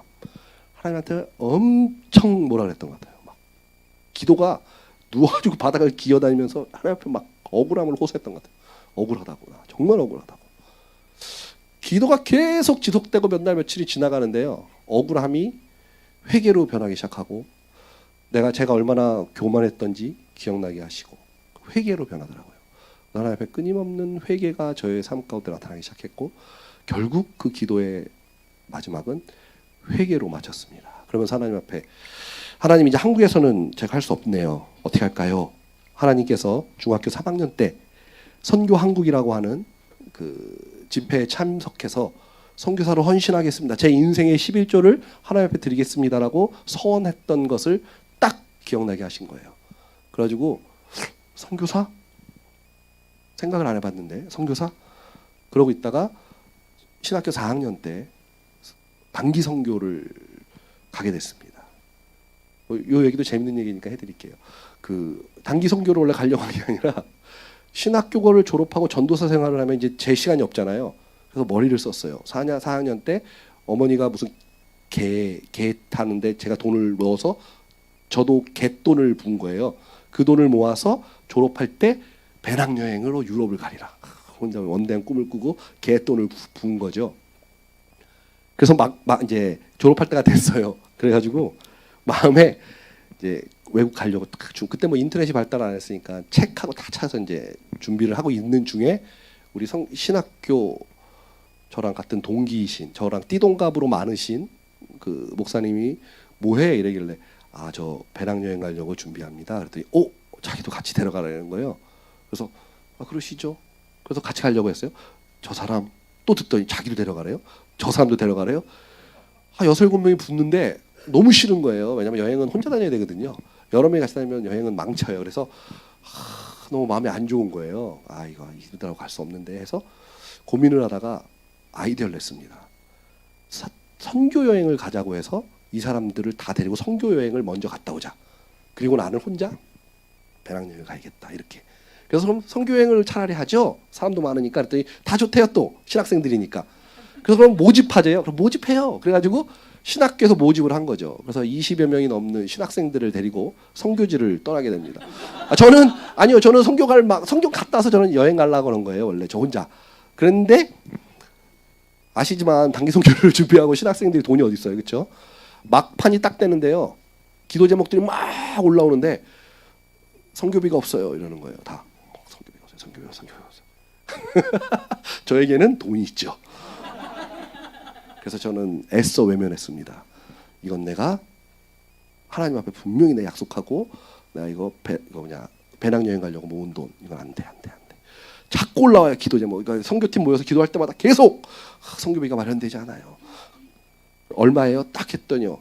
하나님 아시죠? 얼마나 기가 막힌 분인지. 제가 가진 돈하고 이들이 필요한 돈 이름도 안 틀리고 똑같더라고요. 그래서 고민. 제가 이렇게 착하질 않아요. 못 돼가지고요. 굉장히 고민했어요. 그러면서 그때 찬양을 이렇게 예배 중에 하는데 내가 원하는 한 가지 아시죠? 그 찬양이 심정에 그대로 빡 박히는 거예요. 아, 주님이 기뻐하는 기쁨이 돼야 되는데 내놨습니다. 다 갑시다. 그래가지고 결국은 그 친구들은 다 제가 갯돈 든 돈 가지고 선교를 갔어요. 선교를 가서요. 어디로 갈까 이제 어디로 가야 될까 하잖아요. 어디로 갈까 그랬더니 사람들이 다 어디 여러 군데 그 당시 중국으로 이제 선교사들이 많이 나갔으니까 중국 가자 어디 가자 베트남 가자 막 이런 얘기가 막 나왔었어요. 그랬더니 그래도 우리가 아는 선교사님한테 가야 되지 학교 선배 중에 나가 있는 사람 근데 첫 번째 딱 그때 필리핀에 딱 계시더라고요. 근데 필리핀은 좀 그런데 왜냐면 그때도 선교 분위기가 필리핀은 좀 약간 선교지로서 좀 이제 이렇게 뒷전으로 밀려나는 시간이었어요. 그래서 좀 그런데 그래서 선배인데 가자. 그래서 필리핀으로 가게 됐습니다. 그래서 필리핀으로 갔는데 그 선교사님이 신학생들 왔다고 필리핀 섬을요 거의 횡단했어요. 횡단. 정말 잠도요 차에서 자고요 걷고요 산악 지역에다가 막 진짜 뭐 이렇게 어려운 데로만 우리를 끌고 다니는지 너무너무 힘들었어요. 근데 그 중에 사가다라고 해발 한 1900m 되는 지역 가운데로 딱 들어갔는데요. 딱 거기 들어가서 거기도 이렇게 지나가는 한 마을이었는데요. 이렇게 쓱 지나가면서 거기 있는 현지 목회자를 만나서 대화를 하는 가운데 이 마을이 전체 남자들 여자들 수명이요 40세가 채 안 된대요. 38세 정도면 다 죽는다는 거예요. 왜 죽냐? 다 갑상선으로 죽는다는 거예요. 그래서 희한하잖아요. 왜? 무슨 이유일까? 그랬더니 알고 봤더니 굉장히 고산이고 그 강도 없어요 주위에. 그러다 보니까 생선을 태어나서 먹어본 적이 없대요 사람들이요. 생선을 안 먹으면 이 갑상선에 문제가 생긴다네요. 저 처음 알았네요. 그래서 사람들이 너무 빨리 죽는 거예요. 근데 우리가 그때 막 전도하는 가운데 어떤 한 젊은 청년 아이를 만나서 삐짝 말랐더라고요. 좀 나이도 좀 들어 보이더라고요. 그렇더니 21살이래요. 우리가 이제 그때 저는 좀 군대 갔다 왔지만 신학교 갓 들어온 애들은 막 20살, 21살 애들이 많았거든요. 걔네들이 그 친구를 보면서 그 친구가 이제 얼마 못 살 갑상선암이 너무 심해서 얼마 못 산다고 그러더라고요. 그래서 그 친구에 대한 그 영혼에 대한 그 불쌍함이 우리들 마음 가운데 굉장히 많더라고요. 그래서 원래 빨리빨리 움직여야 되는데 우리 이 친구를 위해서 여기서 우리가 기도하자. 신학생들이 왔는데 그게 밟는 게 중요하냐. 우리 영혼에 대한 저만 가는 게 아니라 모든 친구들 다 그러고 이 친구를 위해 우리 예배하자 하면서 그 친구를 놓고 예배하고 막 기도하고 거기서 저 신학생들이 진짜 별짓을 다 했습니다. 안 하던 막 정말 최선을 다해서 우리가 그 영혼을 사랑하는 마음 가지고 그때 딱 났으면 좋은데 안 났어요. 그리고 우리는 거기를 떠나오게 됐고 근데 그 이후에 선교사님을 통해서 들었는데 병이 나았다 그러더라고요. 그러니까 우리가 그때 봤을 때 났으면 더 좋았겠지만 그때는 안 났어요. 그래서 우리는 그냥 나오면서도 계속 그 부담감이 있어서 우리 신학생들이요 한국에 와서까지 그 친구를 위한 기도가 끊임없이 있었어요. 근데 나중에 선교사님을 통해 듣기를 그 친구가 나았다 그러더라고요. 그래서 지금도 잘 살고 있다 그러더라고요. 그래서 그런 영혼들을 만나는 일들 이슈들이 굉장히 많았습니다. 그 수많은 이슈들을 통해서 제가 중3 때 하나님 앞에 선교사로 헌신하겠습니다라는 그 마음이 제 마음 가운데 하나님이 불현듯 생각나게 하시고 그 마음을 붙잡게 하시더라고요. 그래서 선교사로 헌신해야겠구나 라는 생각을 딱 가졌습니다. 그래서 선교사로서의 발걸음을 걷게 되었죠. 그래서 하나님께 기도하고 선교사로 나가려고 훈련을 받고 그리고 어디로 갈 것이냐 대한 고민이 있었고 피지라는 섬으로 가려고 결정이 됐고 그래서 피지에 대한 리서치 준비 다 했고 GMTC라는 곳에서 훈련 6개월 다 받고 다 준비하고 나서 가려고 이제 딱 그래서 피지에 계신 이재경 선교사님이 나오셔서 저를 데리러 나오셨고 우리 가정을 데리려고 나오셨고 그랬는데 피지 내전이 일어났어요. 그 선교사님이 나온 사이에 그때가 바로 저 선교사 갈 때가 99년도 2000년도인데 피지 내전이 일어나서 전쟁이 난 거예요. 그래서 딜레이 한참을 기다렸어요. 계속 몇 개월을 기다렸는데도 내전이 끝나질 않았어요. 근데 저는 이제 다 파송 다 끝냈고 다 가기만 하면 됐는데 비행기표까지 다 샀는데 그래서 어떻게 하지 그러니까 이제 교단 선교부에서 아무래도 안 되겠다. 딴 지역으로 가야겠다. 여기는 길이 안 보인다. 하나님이 원하시지 않는 것 같다. 그래요? 그럼 어떻게 할까요? 기도합시다. 기도하는데 그냥 제 마음에 내가 필리핀에서 만난 영혼들 필리핀으로 가겠습니다. 그랬죠. 교단 선교부에서 당연히 안 보내주려고 그랬죠. 처음에 왜냐하면 뭐 선교지로서 필리핀은 과부하다, 너무 많아. 그래서 안 보내주려고 했는데 마음 가운데 계속 필리핀에 대한 마음이 있어서 가겠다고 우기고 결국은 필리핀으로 가게 됐습니다. 그래서 필리핀 바기오라는 지역으로 처음 선교지 발걸음을 내딛었고요. 갔더니 뭐 90년도에 대지진이 일어나가지고 거기는 다 폐허더라고요. 바기오라는 지금이야 뭐 한국에서는 언제 가면 유명해져서 유학생들이 엄청 많이 있다고 하는데 제가 처음에 갔을 때는 뭐 물도 안 나오고요. 처음에 가가지고는 빗물 받아서 살았어요. 뭐 수도가 다 끊겨가지고 뭐 하여간 굉장히 열악한 환경 속에서 선교사를 지냈는데 그곳에서 대학생 한 자매를 만나서 이제 선교사니까 복음을 전해야 될 거 아니에요. 그래서 열심히 복음을 전하는데 그 자매가 굉장히 복음에 대해 잘 받아들이고 잘 듣더라고요. 그래서 제가 그 친구에게 이제 열심히 전했죠. 그런데 그 친구가 저한테 당신이 말하는 그 얘기 나도 알아요. 우리 교회, 그러니까 걔네들이 말하는 교회는 카톨릭이에요, 다 필리핀 카톨릭. 우리 필리핀 카톨릭 교회에서도 가르쳐요. 그러니까 저도 구원받은 사람이에요. 이렇게 얘기를 하길래 제가 너무 답답한 거예요. 그래서 그때 제가 마태복음 7장 21절에서 23절의 말씀을 그 친구에게 읽어줬습니다. 한번 읽어드릴게요. 나더러 주여 주여 하는 자마다 다 천국에 들어갈 것이 아니요 다만 하늘에 계신 내 아버지의 뜻대로 행하는 자라야 들어가리라. 그날에 많은 사람이 나더러 이르되 주여 주여 우리가 주의 이름으로 선지자 노릇 하며 주의 이름으로 귀신을 쫓아내며 주의 이름으로 많은 권능을 행하지 아니하였나이까리니 그때 내가 그들에게 밝히 말하되 내가 너희를 도무지 알지 못하니 불법을 행하는 자들아 내게서 떠나가라. 이 말씀을 읽어주면서 그 친구에게요, 하나님의 뜻대로 행해야지만이 너가 천국에 가는 거야 라고 말했더니 그 자매가 저에게 다시 묻습니다. 그러면 하나님의 뜻이 무엇입니까? 저한테 물어봤는데요, 그 순간 제가 그 말씀이요, 진짜 하나님이 나를 향한 뜻이 무엇일까에 대한 깊은 묵상과 고민이 되었습니다. 사실 그 말씀이 제 삶의 도전이 되었고요. 선교사 살면서 끊임없이 제 삶의 신앙의 모토가 되었던 질문이었던 것 같습니다. 진짜 하나님의 뜻이 무엇인가? 나를 향한 하나님의 진짜 그 뜻은 무엇인가? 우리가 사실 말씀을 통해, 로고스에 대한 말씀을 통해서 우리가 이미 다 알죠. 뭐 복음을 전하고 이웃을 사랑하고, 우리 성경에서 많은 것들을 배우죠. 때로는 하나님께서 레마의 말씀으로 우리에게 말씀하셔서 우리가 그 레마의 말씀을 듣고 또 그 뜻대로 순종하면서 살아가기도 하지요. 그렇지만 정말 하나님이 나를 향한 하나님의 진짜 뜻은 무엇인가? 거기에 대한 깊은 고민, 묵상, 지금도 여전히 그것을 끊임없이 물어가면서 제가 하나님을 믿고 또 신앙생활을 하고 목회자로서의 삶을 살아가고 있는 것 같습니다. 잠시 뒤로 돌아가서 왜 필리핀이 저의 선교지로서 하나님이 어떻게 역사하셨는가, 뭐 정말로 많은 이야기들이 있죠. 선교사 살다 보면 원래 많은 일들이 있잖아요. 그 중에 제 삶에 가장 중요하고 지금도 제가 이루고자 하는 것이 있습니다. 뭐냐면요, 예배입니다. 예배에 대한 진정한 회복을 저는 항상 제 목회에 가장 중요하게 여기는 거죠. 그럼 내 인생 최고의 예배는 무엇인가? 뭐 예배는 다 은혜스럽고 좋죠. 그럼에도 불구하고 내 인생 가운데 내 인생 최고의 예배는 무엇인가? 우리 성도님들은 어떠십니까? 우리 성도님들의 인생 최고의 예배는 언제였습니까? 어떤 예배를 붙잡으셨습니까? 저에게는 그런 예배가 있습니다. 선교팀을 이끌고 선교지를 갔어요. 그들과 함께 굉장히 먼 오지의 필리핀인데요. 필리핀도 오지가 엄청 많아요.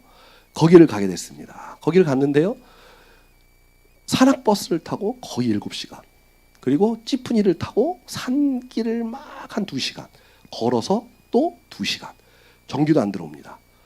유일하게 그 동네는요, 마을과 마을이 이렇게 형성되어 있는데요, 집과 집 사이가 가까우면 걸어서 15분, 멀면 한 3시간 더 걸리는 것 같아요. 이렇게 봉우리들이 있어요. 이렇게 정상에 올라가니까, 산의 정상에 올라가니까 정상에 이렇게 봉우리들이 있는데, 가장 높은 봉우리에 굉장히 아담하고 나무로 지은 교회가 딱 서 있더라고요. 저 교회가 뭘까? 이제 그 지역을 저희가 방문을 한 건데요. 그 지역에 선교사님, 미국 선교사님이 들어오셔서 교회를 지셨대요. 혼자서 나무를 켜서 짊어지고 올라가셔서 교회를 지셨대요. 교회를 딱 저으시고 소천하셔서 떠나셨대요. 하늘나라로 교회만 져놓고. 그리고선 아무것도 못하신 거예요. 유일하게 한 가정이 그 선교사님께 복음을 듣고 그 교회를 지키고 있었습니다.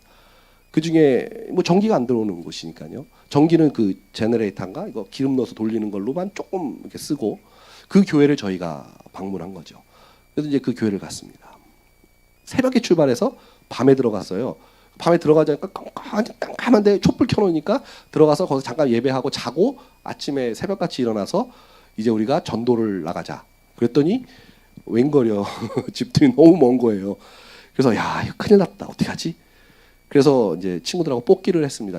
청년 애들도 많았는데 같이 뽑기를 해서 1등으로 뽑는 애부터 이제 정하기로 했어요. 이렇게 번호를 써놓고 딱 뽑았을 때 1번 그럼 내가 먼저 정하면 돼요. 나는 요 집 뭐 이렇게 하면 되는 거예요. 나는 저 집 뭐 이렇게 하면 되는데 1번으로 딱 뽑은 남자 건장한 청년들이 딱 2명이 딱 뽑더라고요. 그래서 제가 야, 그래 너희들 어디 갈래? 그랬어요. 그랬더니 저희는 그러길래 너희들은 제일 먼 데 가라.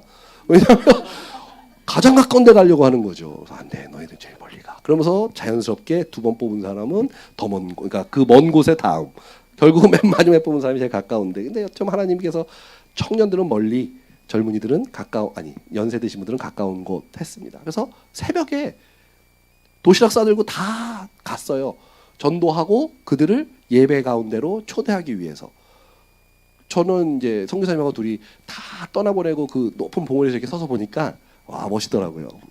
친구들이 들고 걸어가는 모습들이 요만하게 다 보이는 거예요. 이렇게 사방으로 요 교회를 중심으로 쫙 퍼져서 쫙 가는데 너무 그 광경이 야 이게 복음 들고 산을 넘는 자들의 발길이구나. 그래서 저희도 힘을 내서 이제 저랑 선교사님도 계속 방문을 했습니다. 그래서 이제 예배로 참여하고 해서 그날 저녁 왜냐면 최고 먼 데가 왕복 걸어서만 한 6시간 7시간이니까요. 또 가서 복음도 전하고 교회 가자고 꼬셔야 되고 하니까 시간들이 많이 걸리죠. 그래서 이제 저희들은 가까운 지역들은 하나씩 돌아오고 기다리고 있었습니다. 저 먼 곳에서요. 이제 제일 멀리 갔던 친구들이 돌아오는 모습이 저 산에서 보이더라고요. 우리 눈에 보이는데 1시간은 걸린대요. 오는 데까지. 오는데요. 너무 웃긴 게요. 그 남자 청년 뒤로요. 한 10명? 애들 엄마들이 뭘 보따리를 이렇게 짊어지고 졸졸졸 쫓아오는 게 보이더라고요. 저게 뭔가 봤더니 나중에 이불 보따리를 메고 오더라고요. 왜냐하면 너무 멀어서요. 돌아갈 수가 없으니까 자려고 아예 작정을 하고 뭐 냄비, 뭐 쌀 이런 걸 이렇게 가지고 다 오더라고요. 그래서 처음엔 그게 뭔지 몰랐는데 나중에 보니까 그런 거더라고요. 그래서 그렇게 모였습니다. 모인 시간이 저녁 7시. 뭐 산속이니까 깜깜하죠. 그래서 예배를 이걸 시작을 해야 되나 말아야 되나 굉장히 고민이 됐죠. 그래서 일단 왔으니까 밥을 먹고 찬양 그냥 시작합시다. 그래서 촛불을 이렇게 켜놓고 그 교회를 지키셨던 가정 중에 어머님이신데요. 연세가 한 50대 후반쯤 되시는 것 같아요. 탁 혼자 올라가시더라고요. 마이크도 없죠. 뭐 이런 조그만 단상에 딱 올라가셔서 기타도 없고 아무것도 없어요. 마이크도 없고 아무것도 없고 찬양을 하시는 거예요. 찬양 인도를 하시는 거죠. 한마디로. 필리핀은 언어가 약 200여 개의 언어가 있습니다. 그래서 자기들끼리 대화하면서도 모를 수도 있어요. 언어가 방언이 달라서. 근데 거기는 자기네만의 고유한 언어를 사용합니다. 그래서 복음을 전할 때 그러니까 영어로 얘기하면 영어를 따갈로로 바꾸고 따갈로를 또 이 나라 언어 걔네 방언으로 바꿔야 되는 그런 곳인데 자기네 방언으로 찬양을 하는데 무슨 차이인지는 모르겠어요. 저는. 약간 아시지만 악기도 없고 굉장히 음치세요.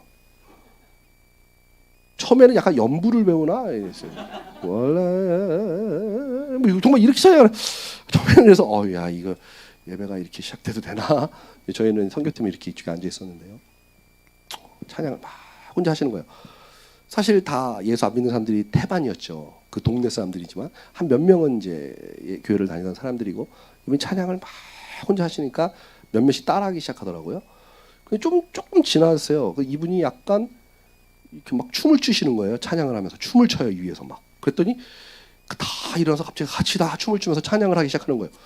우리도 같이 모르지만 무슨 찬양인지는 같이 일어나서 함께 막 하나님을 찬양하는 소리니까 같이 찬양하기 시작했어요. 다 같이 일어나서 한 바깥에 있는 사람까지 거의 한 150명, 160명 정도 되는 사람들이 다 춤을 추기 시작했어요. 이 찬양 인도하시는 분이 거의 뭐 앞에서 막 춤을 추시는 거예요. 춤을 추면 찬양을 하는 거예요. 갑자기요. 근데 이렇게 밀폐된 공간이었는데요. 비가 막 내리는 거예요. 이 안에서요. 비가. 이렇게 찬양을 하는데요. 비가 젖는 거예요. 머리에 이렇게. 제가 그래서 비가 오는 것 같은 거예요. 이렇게. 천장을 쳐다봤죠. 옆에 야, 비 오지 그랬더니 옆에 있는 우리 한국 친구들도 다 비가 온다고 막 그러는 거예요. 왜 갑자기 비가 오지? 물 새나? 이런 거예요. 바깥에 나가도 비가 안 오는데 갑자기 이 예배당 안에요. 비가 막 내리기 시작하는 거예요. 우리가 눈으로 보이는 비가 아니라 우리가 느껴지는 비가 막 비에 젖는 느낌이 드는 거예요. 우리가 모든 이 예배당 안에 있는 모든 사람들이요. 그러면서 찬양이 시작됐어요. 찬양이 막 다. 저희도 막 같이 찬양을 했습니다. 무슨 찬양인지 모르겠어요. 찬양했어요. 같이 다 찬양했습니다. 이 안에 있는 모든 사람 비에 젖어서 성령의 비가 내리기 시작한 거예요. 성령의 비가. 그러면서 막 찬양을 하기 시작했는데요. 한 8시쯤 시작했는데 찬양이 한 12시쯤 끝났나? 찬양이 한 12시까지 계속 찬양을 하는데요. 완전히 막 같이 그 성령의 비를 맞으며 함께 찬양하기 시작했어요. 설교하러 올라오셨어요. 언어가 안 통한다 그랬잖아요. 이게 사람이 있어야 되잖아요. 옆에. 통역이 없는데 말씀을 전하기 시작하는데요. 다 알아들어요. 다 알아들어. 뭐 아멘이 나오는 거예요. 그냥 영어로 하든 따갈로로 하든 뭐 걔네 언어로 무슨 언어로 하든 심지어 우리가 한국말로 해볼까 이런 말까지 들을 만큼 한국말로 안 했는데 한국말로 해볼까 이런 말 무슨 언어로 하든 막 알아듣고 사람들이 은혜가 있기 시작한 거예요. 밤새 기도 예배했어요. 4시까지 새벽 4시가 됐어요. 끝내야 될 것 같더라고요. 제 마음에. 왜냐하면 너무 지치더라고요. 사람들이요. 그래서 이제 끝내자고 사인을 했어요. 끝냈어요. 이렇게 기도하면서 끝냈어요. 끝냈는데 성도들이 아무도 돌아가진 않는 거예요. 3, 3, 5 얘기하고 막 여기 서서. 그 5시가 됐어요. 그랬더니 우리 선교사님이 이왕 이렇게 된 거 새벽 예배 합시다 이래가지고 새벽 5시에 새벽 예배가 시작됐습니다. 그래서 막 찬양했어요. 7시까지 또 찬양하고 말씀을 또 막 선교사님이 전하시고 아침 7시에 밥 해 먹읍시다. 밥을 막 해 먹었어요. 8시쯤 됐더니 성도들이 안 가요. 아침 예배 드립시다. 그래서 아침 예배 드렸어요. 12시까지. 점심 해 먹읍시다. 점심 해 먹었어요. 안 가요, 안 가. 가래도 안 가요. 그래서 1시에 그럼 오후 예배 드립시다. 2박 3일을 예배 드렸어요. 2박 3일을. 그렇게 쭉 예배. 완전히 정말 제 인생이 아마 최고의 예배였던 것 같습니다. 지금도 제가 목회를 하면서도 하나님께 끊임없이 기도하는 기도 제목이 있습니다. 왜 그곳에서 있었던 그 예배가 지금 이 땅 가운데 우리 교회 가운데 이루어지지 않습니까? 하나님 우리에게도 임하게 하시옵소서. 그런 예배가 하나님의 그 역사하시는 예배가 성령이 그 만지시는 그 예배가 그 회복돼 그 안에서요 뭐 치우며 뭐 당연히 안 일어났겠습니까? 엄청난 일들이 일어나 그런 거 다 눈에 들어오지 않았어요. 온전히 하나님 찬양하고 말씀에 반응하는 그 일만이 그 예배의 가장 중요한 중심 주제였습니다. 그것이 어쩌보면 제가 목회를 하면서 하나님 앞에 지금도 여전히 꿈꾸고 바라보고 있는 저의 사명이고 소명인지 모르겠습니다. 바라기는 우리 글로벌 파이어 교회에서 드리는 모든 예배 가운데요 이런 은혜가 임하기를 주님의 이름으로 바랍니다. 그래서 우리 예배를 살려야 합니다. 이 땅 위에요 지금 예배가 너무 죽었습니다. 대한민국 가운데 예배는요 너무 죽은 예배가 되어져 가고 있다. 성령께서 실제하는 예배가 아니라 그냥 우리가 종교 생활하는 그런 예배가 지금 이 땅 가운데 일어나고 있지 않는가 우리가 심각하게 고민해 볼 필요가 있습니다. 마지막 때가 다가오고 있는 이 시대 가운데요 분명히 하나님께서 역사하시는 하나님이 실제하시고 살아계시는 그 예배 가운데 하나님께서 역사하실 거고요 그 교회를 붙잡아 들어 사용하실 거라고 저는 확신합니다. 선교지에서도 뭐 여러 가지 수많은 일들은 있었습니다. 뭐 그 이야기를 하면 오늘 밤을 새도 어렵겠고요. 다음에 기회가 되실 때 그 얘기는 하고요. 제가 마지막으로 꼭 말씀을 드리고 싶은 건요. 제가 마지막 선교지가 보홀이라는 곳이었습니다. 보홀이라는 선교지였는데요. 그곳에 또 가게 된 이야기를 잠깐 드리도록 하겠습니다. 저희가 세부라는 섬에서 선교지에 있었는데요. 그때 우리 아내 모교에서 파송을 해서 그 세부 선교지에 있었습니다. 그러다가 이제 아래 모교에서 들어오라 그래서 들어오게 됐고, 그러면서 굉장한 그 마음의 갈등이 있었습니다. 아니 하나님, 나는 그냥 선교사로 그냥 짱 박혀서 살고 싶은데 왜 이렇게 자꾸 저를 들락날락 자꾸 들어오게끔 하십니까? 거기에 대한 고민이 굉장히 많았어요. 그래서 아내하고 이 일을 어떻게 해야 될 것이냐에 대한 고민이 있었고, 심각한 고민 가운데 한국에 들어와서 하나님 앞에 기도하면서, 하나님, 우리를 파송하는 교회, 하나님이 이번엔 강권적으로 보내시는 그곳에 저희가 가기를 원합니다, 이렇게 기도를 하고 있었어요. 그러면서 한국에 와서 놀 수 없으니까 요 옆에 있는 큰 교회에 부목사가 제가 일을 잠깐 했습니다. 그래서 1년 정도 사역을 했고요. 사역을 하고 있다가 이제 거기서도 어찌됐든 잘렸어요. 네.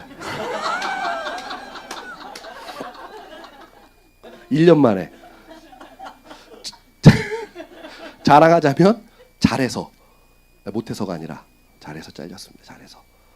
성도들이 너무 좋아한다고 잘렸습니다. 그래가지고 아내랑 고민을 했어요. 그래서 아내가요, 저한테 한 번도 평생 저한테 뭔가를 이렇게 강권해 본 적이 없는데 저한테 갑자기 미국으로 가자 이러는 거예요. 저보러 미국으로 가래요. 가서 어차피 공부 못한 거 있으니까 공부 마저 끝내고 자리 잡고 자기네를 부르래요. 그럼 자기가 한국에서 아이들과 있다가 돈 벌고 들어오겠다는 거죠, 자리 잡으면. 그래서 저는 별로 마음에 안 땡기는데 저한테 굉장히 강권적으로 이렇게 얘기를 하더라고요. 그길래 그래, 아내가 이 정도로 얘기하면 우리가 고민을 해봐야겠네 하고 기도를 좀 해봐야겠다, 기도를 좀 가야지 하는 마음이 있었는데, 그날 밤 아내한테 꿈을 하나님이 딱 꾸셨대요. 하나님이 딱 나타나셔서요, 혀를 잘라버렸대요. 그 입 닥치라. 아내가 혀가 잘린 그 느낌이 지금도 난대요. 아침에 저한테 일어나더니 자기가 한 말 취소, 하나님 앞에 다시 기도합시다, 이렇게가 되더라고요. 하나님이요, 탁탁 역사하세요. 그 순간순간 탁 역사하셔요. 왜냐면 저는 아내한테 약하거든요. 제가 도둑질을 해왔기 때문에 저는 다 웬만하면 아내가 저보다 영빨도 더 세기 때문에 저는 웬만하면 잘 들으려고 하거든요. 그래서 따라가려고 했죠. 근데 하나님이 혀를 잘라버리니까 바로 안 돼, 이러면서 알았어. 그러던 가운데 저를 파송하는 교회가 우연찮게 나타났습니다. 사실은 그 교회가 저희 부모님이 다니셨는데요, 아버님이 그 교회에서 나오고 싶으신 거예요. 근데 아들이 목사고 자기가 그 교회에서 나오기가 좀 그런 거예요. 그러니까 저한테 좀 나올 수 있는 방법이 없니? 하고 물어보길래 제가 좋은 아이디어를 드리겠습니다 그랬어요. 갑자기 목사님을 찾아가서 우리 아들이 선교사인 거 아시죠? 이 교회에서 파송해 주세요, 이렇게 얘기하세요. 그럼 그 목사님이 죄송합니다, 우리 교회가 지금 형편이 이러시면, 네, 삐진 척하고 나오시면 만사 오케이, 목사님도 괜찮고 아버지도 괜찮고 그렇게 하세요. 그랬더니 아버지 그런 좋은 방법이. 그래서 그 목사님에게 찾아가서 우리 아들이 선교사인데 파송해 주시죠. 근데 그 목사님이 갑자기 만나게 해주세요 이런 거예요. 졸지에 그 목사님을 만났습니다. 만났어. 저는 뭐 그분께 파송받고 뭐 이런 마음도 하나도 없었으니까요. 아주 고자세로, 아주 뭐 선교사가 누릴 수 있는 모든 걸 다 이야기하면서 아주 고자세로 저의 소명과 비전을 팍 얘기하면서 아주 크게 제가 꿈꿔왔던 학교를 하겠습니다 막 얘기를 했어요. 목사님 딱 듣고 제가 기도해 보겠습니다 하더니 바로 연락이 오시더라고요. 파송하겠다고. 그래서 파송을 받게 됐습니다. 생판 모르는 교회에서, 알지도 못하는 교회에 갔죠. 가서 그 교회에서 파송을 받아서 보울이라는 땅으로 가게 됐습니다. 가게 됐고, 그 목사님 아직도 항상 감사해요. 참 쉽지 않은데, 교회가 굉장히 뭐 개척한 지 얼마 안 된 교회였는데도 이렇게 후원해 주시고 기도해 주시고, 성도님들도 참 아름답게 저를 파송해 주시고, 그래서 선교 생활을 했는데 비자가, 필리핀도 요즘 문제입니다. 이슬람들이 정치를 꽉 잡으면서 필리핀이 선교사 비자를, 9G라는 비자를 내줬었는데요, 요즘은 그 비자를 안 내주려고 해요. 이슬람 애들이 돈으로 자꾸 정치를 건드리면서 선교사들 비자를 자꾸 리타이어 다 시켜버립니다.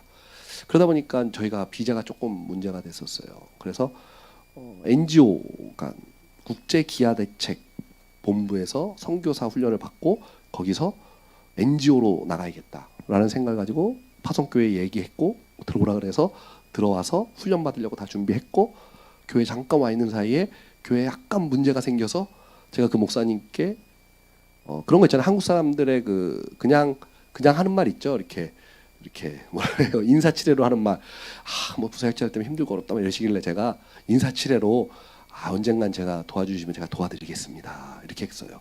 그 인사치레를 바로 받으셔서 지금 도와주시죠 이렇게 돼가지고 저 선교사인데요. 근데 아니라고. 지금 이게 더 중요하다. 교회가. 그러면서 뭐 협력 목사로 해줄 테니 선교지도 뭐 중간중간에 필요하면 갔다 오고 막 저를 꼬셨어요. 근데 저는 마음이 별로 없었습니다. 근데 아내하고 아이들에게 물어봤죠. 우리 같이 기도해보자. 근데 아내와 아이들 모두가 다 남는 것이 한국에 남는 것인 거 하나님의 뜻입니다 이러더라고요. 그래서 저는 뭐 3대1 그때 우리 막내가 없었어서 3대1 고민을 했지만 그러면 이제 그 목사님하고 잘 얘기해서 어차피 파송교회잖아요 저희. 그러니까 그 목사님하고 얘기를 해서 뭐 제가 이렇게 왔다 갔다 하고 뭐 그러다가 안정되면 다시 나가야자 이런 이야기를 하고 시작을 했죠. 거기서 이 교회를 도와주려고 한국에서 뭐 부목사도 아니고 협동목사도 아니고 하여간 애매한 사이에 선교사로서 교회를 도와주기 시작했고 그 교회가 문제가 생겼습니다. 그래서 교회가 사라지게 됐죠. 그러면서 졸지에 나앉았습니다. 저희도. 그래서 어떻게 할까 고민했죠. 그러면서 마음 가운데 하나님이 제가 그 청년 아이들이 지방에 있던 아이들이 한국에 서울에 올라와서 이렇게 서울에 있는 대학을 다니면서 있던 아이들이 청년들이 있었는데 저랑 아내가 그 아이들을 정말 우리 자식처럼 케어하고 이렇게 했던 애들이 있어요. 근데 교회가 이렇게 돼 버리니까 얘네들의 신앙이 큰 문제가 생기더라고요. 그래서 내가 우리 청년 애들을 모아놓고 내가 너희들은 책임을 져야 되니 너희들과 함께 개척을 하겠다. 어떻게 따라올 사람은 따라와라. 기도해보고 기도하라 그랬죠. 기도하고 거의 대부분의 청년들이 같이 하겠습니다. 그래서 우리 같이 개척하자. 우리 청년 아이들하고 이렇게 시작을 하려고 했죠. 그러다가 교회가 이렇게 되고 뭐 집사님들 몇 분도 같이 저희도 같이 했으면 좋겠습니다. 그래서 그래요? 그러면 뭐 안 돼요. 뭐 이럴 수 없잖아요. 그러니까 그러시죠. 하고 했어요. 사람이 좀 많아진 거예요. 그래가지고 그럼 장소를 얻어야겠네요. 원래 집에서 할까 그랬었거든요. 집에서 할까 했는데 장소를 얻어야겠네요. 장소를 얻게 됐죠. 여기를. 그리고 나서 성도님들만 먼저 오셨고 저는 굉장한 고민이 있었어요. 이게 지금 목회자로서 잘하는 걸까에 대한 왜냐하면 뭔가 약간 좀 이상하잖아요. 느낌이. 그래서 이게 어떻게 할까? 하나님이 기도하는 가운데 하나님이 영혼을 먼저 바라보게 하시는 그 마음을 주셔서 그럼 같이 합시다. 그래서 개척을 하게 된 겁니다.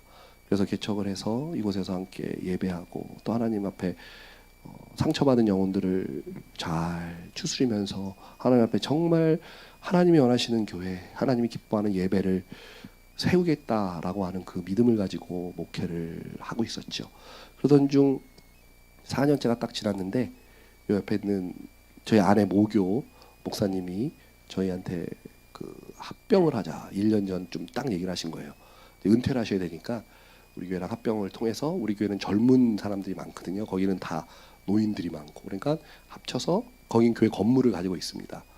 그러니까 그러면 괜찮겠다 했죠. 그래서 저는 사실 처음부터 싫다 그랬어요. 저는 싫었습니다. 왜냐하면 별로 그런 걸 좋아하지 않았습니다. 근데 어찌됐든 그렇게 하나님이 미시는 것 같았어요. 기도하는 가운데 계속 미시더라고요. 그러니까 또 그 노인 양반이 그렇게까지 얘기하고 하나님 기도해 보니까 이게 해야 되는 것 같은. 왜냐하면 제 인생은 아시지만 아까 제가 좀 전에 제 인생을 짧게 말했지만 하나님이 밀거든요. 저는 고집불통이고 그래가지고 잘 말을 안 들어요. 그러니까 자꾸 밀어붙이시거든요. 그러니까 자꾸 또 밀리는 거예요. 그래서 이거 미시는 걸 보니 하나님의 뜻인가 보다.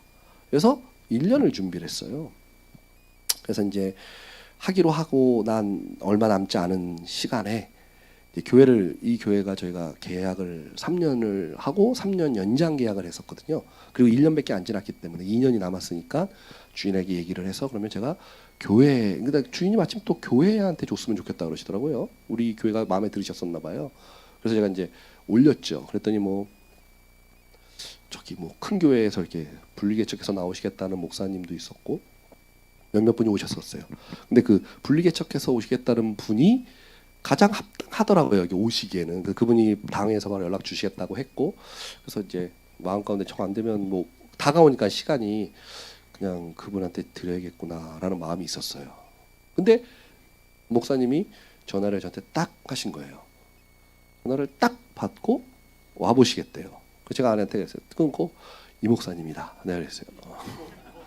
이 목사님이에요. 이 목사님은 여기 될 것 같다. 제가 우리 아내한테 그랬죠. 아니 하나님이 딱 그 마음을 주시는 거예요.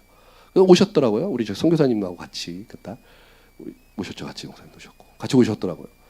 딱 뵙는 순간 이 목사님 내가 가지셔야겠구나 라는 마음이 하나님께서 이렇게 역사하시나 보다 하는 마음이 딱 들었습니다. 그래서 목사님과 대화를 했고 이렇게 하시라고 말씀을 드렸죠. 그래서 목사님 내가 오게 됐죠. 오기로 하시고 계약을 오늘 하기로 한 거예요. 월요일 날이었나요? 계약을 타러 오셨어요. 계약까지 딱 했어요. 위에 올라가서 계약 끝내고 내려오셔서 빠이빠이 하고 가셨어요. 그 다음날 아침에 전화가 딱 왔어요. 저한테 뼈 없던 걸로 합시다. 그래서 마음에 아이고 주여 이거 참 야 이게 무슨 일일까 정말 순간 고민이 굉장히 많았습니다. 우리 뭐 장로님들이나 집사님 몇몇 분은 목사님한테 정중하게 사과드리고 없던 걸로 해야 되지 않겠습니까 이러더라고요. 제가 마음 가운데 기도하는데 마음에 왜 하나님이 계약은 어제 했는데 오늘 하루도 채 지나지 않은 시간에 알려주셨을까? 왜냐하면 보통 월요일날 알려줘야 되잖아요. 그런 일이 있으면 왜 화요일날 알려줬을까? 거기에 대한 고민을 해봤어요. 그랬더니 하나님께서 글로벌 파이어 교회와 우리 박철수 목사님이 이곳에 더 합당하기 때문에 하나님이 그렇게 하신 것 같다라는 생각이 하나님이 굉장히 강력하게 마음을 주시더라고요. 그래서 제가 바로 연락을 안 드렸어요. 그 무산이 됐는데 왜냐면 바로 또 연락을 하면 목사님이 부담 가지실 거 아니에요. 바로 그러면 또 괜히 그러실까 봐 일주일인가 뭐 한 시간을 보냈어요. 그냥 왜냐하면 바로 얘기하면 안 되니까. 그래서 시간을 보내고 그러면서 이제 저희 성도님들한테는 우리 옮겨 가야 될 것 같습니다 하고 우리도 이제 찾아야 되죠. 그때부터 이제 교회를 하나님 주실 줄을 믿었죠. 우리도 저희도 저희에게 합당한 곳을 주실 거라고 믿고 찾고 시간이 지나서 목사님께 말씀을 드려야겠다 해서 드렸죠. 근데 목사님이 그러지 않아도 뭐 이렇게 풍기는 분위기가 이렇게 안 하실 것 같더라고요. 그래서 제가 그건 아닌 것 같다 그런 생각을 하면서 계속 기도했죠. 그러면서 저에게 제가 배운 게 있습니다. 하나님 앞에요. 사실 목회를 한 4년쯤 하다 보니까요. 제가 선교사로만 있었잖아요. 이 한국 목회에 대한 굉장한 이 부딪힘이 오기 시작했어요. 선교지에서는 하나님의 어떤 역사하심, 하나님의 어떤 만지심, 막 하나님께서 막 삶 가운데 이렇게 스펙타클하게 우리를 만져주시는데 한국 교회를 하면서 저 자신부터가 굉장히 나태해지고요. 저 자신부터가 뭐 실제하는 하나님보다는 우리 교회 어떻게 성도님들 어떻게 잘 만져야 될까, 뭐 교회를 뭘 어떻게 자꾸 쓸데없는 생각으로 사로잡히면서요. 한 4년쯤 그렇게 하니까 굉장히 영적으로 번아웃이 오더라고요. 필리핀 선교지에서는 내가 일방적으로 끊임없이 주기 때문에 받지를 못하고 계속 아웃풋만 있으니까 번아웃이 왔다면 한국 땅에서의 목회는요. 끊임없이 잡스러운 생각들, 그러니까 하나님께 집중하고 하나님이 나에게 역사하시는 것이 무엇인가를 듣는 것에 집중해야 되는데 그 외의 것들에 계속 집중하다 보니까 번아웃이 심하게 오더라고요. 그러면서 굉장히 고민하고 있었고 힘들었습니다. 목회가. 그래서 새해를 맞고 새로 여기를 재계약하면서 목회에 굉장한 어려움이 와서 아내에게 나 선교지를 혼자 좀 갔다 올게 했어요. 그래서 혼자서 선교지를 그냥 간 거예요. 뭐 선교지를 보려고 한 게 아니라 그냥 필리핀 땅에 간 거예요. 그냥 그 땅에 가서요. 그냥 호텔방에서 가만히 앉았다가 밖에 나가서 현지인 애들 만났다가 저를 아무도 모르는 그곳에서 혼자 계속 하나님께 집중하려고 노력했어요. 집중하는데 하나님께서 제 마음 가운데 너가 목회를 하는 데 있어서 구별된 삶을 살고 거룩함을 지키는 것 그것만 하면 되잖아. 이 마음을 팍 주신 거예요. 그래서 제가 돌아와서 아내에게 얘기를 했고 아내가 써서 붙이더라고요. 그러니까 그러면서 구별된 삶을 살고 거룩함을 지키는 것이 지금 이 마지막 시대 가운데 우리에게 필요한 우리의 신앙의 모습이고 그리고 가장 교회가 이걸 향하여 달려가야겠구나 라고 하는 그 마음을 하나님께서 주셨죠. 그리고 목사님을 만나면서 제가 고민하고 힘들어하던 목회나 이런 것들을요 목사님을 통해서 굉장히 많이 회복시켜 주셨어요. 목사님 만나면서요, 굉장히 많은 도전을 저한테 주시고 또 사모님도 저한테 굉장히 많은 도전을 주시면서 목회를 제가 무치로 목회를 하려고 했어요. 제 마음에는요, 양다리 걸치고 있는 신앙인들 많잖아요. 그 사람들을 탁 잡아서 이렇게 이쪽으로 하나님 쪽으로 이렇게 미는 사역을 하려면 내가 무색무취를 보여야겠구나, 교회 안에서. 그래서 저희 교회가 약간 굉장히 무색무취합니다. 이렇게 조용하고 그렇습니다. 일부러 그랬어요. 일부러. 왜 그렇게 목회를 하려고 했죠. 그러면서 목사님 만나면서 계속 도전받으면서 하는 것은 사실 그게 제가 가지고 있는 신앙관이나 제가 만난 하나님은 아니었어요. 그냥 제가 스스로 전략을 짠 거지. 그런데 목사님 만나면서 제 자신이 만났던 그 하나님, 내 인생 가운데 끊임없이 역사하셨고 끊임없이 보여주셨던 그 하나님을 내가 정확하게 성도들에게 전하지 않고 이 땅 가운데 영혼들에게 전하지 않는다면 그것은 결국 또 하나님의 것이 아니겠구나라고 하는 강한 도전을 받고 있습니다. 지금도 여전히 받고 있고요.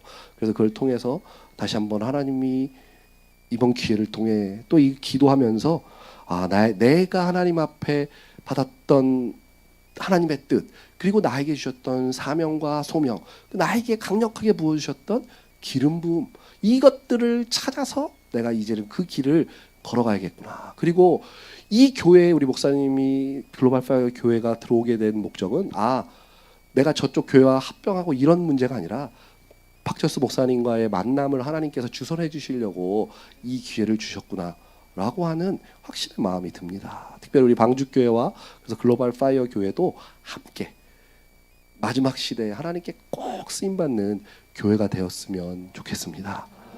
그래서 저는 사도행전 20장 24절의 말씀으로 오늘 저의 짧은 간증을 마치려고 합니다. 내가 달려갈 길과 주 예수께 받은 사명, 곧 하나님의 은혜의 복음을 증언하는 일을 마치려 하면은 나의 생명조차 조금도 귀한 것으로 여기지 아니하노라. 사도 바울의 그 마지막 고백, 사도 바울이 이 땅을 떠나면서 하나님 앞에 나의 이 사명, 내가 주님의 복음을 전하다가 죽는 것, 그것이 저의 가장 행복한 저의 일입니다 라고 했던 이 고백이 저의 고백이 되기를 바라고, 오늘 함께 예배드린 우리 예배자들의 고백이 되기를 주님의 이름으로 축원합니다. 아멘. 우리 이 시간 함께요 기도했으면 좋겠습니다. 하나님, 이 마지막 시대 가운데 하나님이 기뻐하시고 하나님이 원하시는 교회 되기를 원합니다. 바로 방주교회, 우리 글로벌 파이어 교회를 하나님께서 세우시고 만져주셔서 하나님이 기뻐하시는 교회, 또 하나님의 예배가 회복되는 교회, 그래서 마지막 때 하나님께 첫 번째로 쓰임받는 교회 되게 해달라고요. 우리 글로벌 파이어 교회와 박철수 목사님, 그리고 우리 방주교회와 저를 위해서 이 시간 함께 기도해 주시면 감사하겠습니다. 이 시간 우리 함께 마음을 아파요 함께 기도하도록 하겠습니다. 다 같이 기도하시겠습니다.